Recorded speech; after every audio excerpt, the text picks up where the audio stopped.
Hey everybody, Ken Christian here on day 30 of my YouTube 90-day challenge. I'm a third of the way there.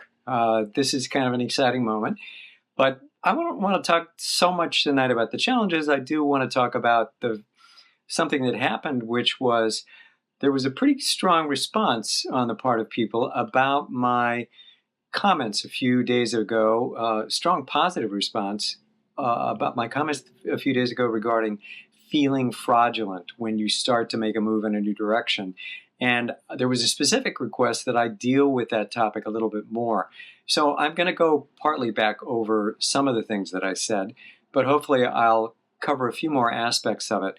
Clearly, when you step out into some new arena, when you're going to make a move into some area where it's new for you, you don't have, the sense that you really are on top of it yet, or you're taking some risks, or it's new for you, or you're doing something that maybe nobody in your particular circle of friends has done before, or even your colleagues. All of those things can make you raise questions. They do raise questions inside you. If nobody else is doing this, how come I'm doing it? And it's that, who am I to try to pull this off? Who am I to say that I could actually do this, that I could actually make this move? Well, those kinds of thoughts are certainly understandable. They come from our early, mid, and late adolescence, when in some way forging contact with a peer group had to supersede, in some ways, the family relationships that we'd grown to love or live with in whatever way all the years that we've been in our life. And it's not so much that I'm saying there's some kind of natural psychological process that means you start abandoning your parents and family. It's not that at all. That tends to be a bit more the way it can play out in our particular culture. But it is the case that you are going to live much of your mature life connecting with age peers, or at least peers who are grown up. And as you make that transition where you're actually moving away from home, it's very, very significant how you're accepted and that you feel you're connecting well and you're on a stable footing with your peer group.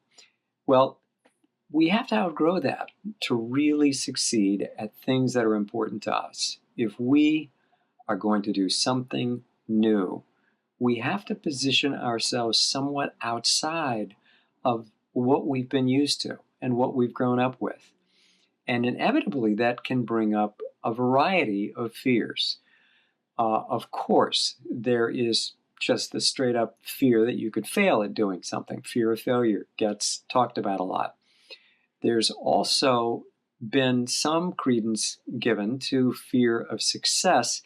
And I've never thought so much that fear of success is such a strong one, although I do know some people who truly felt that success would own them rather than them owning it in the particular venue they were in. And they were artists. And as artists, they were concerned that, for example, a film company or a big record company or other ways that people can take you as a hot property and want to make a move with you, that those kinds of things could actually mean that success, what's called success, would not be success for them at all, and they shunned it. They moved away from it absolutely. But the other thing about success that I think people really fear is that they won't be able to live up to its demands. Okay, now everybody's going to expect me to operate at an incredibly high level, and so much will be expected of me. It's going to drain me. I won't be able to keep up with it. I'll lose track of who I am. I'll lose my life, or I'll just have more fear of failure. So that kind of fear of success is actually a kind of fear of failure once you're successful.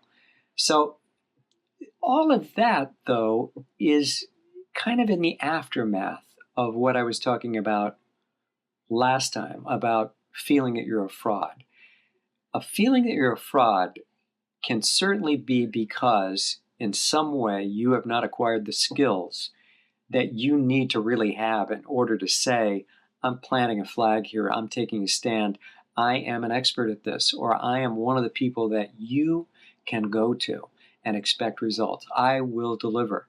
That kind of promise is difficult to make if you don't feel inside yourself that you've really proven yourself yet, under fire in a way, or in the heat of some kind of ongoing situation which demands you to be able to deliver. So, in some way, nearly everyone has a transition to go through on the way to arriving at a higher level of functioning. And that transition can be marked by a feeling that you're in over your head, you're never going to succeed, you're not going to make it. But those feelings are those of anyone who is learning. So get that. It does not have to do with your ultimate capacity. It has only to do with where you are at the moment, at the cusp of some kind of transition, or what will in fact become a transformation. So if you feel skittish, look around. It could simply mean that you have taken aim on something that's a higher level than where you have currently plateaued, and you are feeling a little shaky about stepping up to it. And you can talk about this fear of fraudulence and hide it behind all kinds of standard claims, like you're too old, too young, too new at this, or too practiced at it, or it could be you're too happy or you're too sad, or it could be too anything.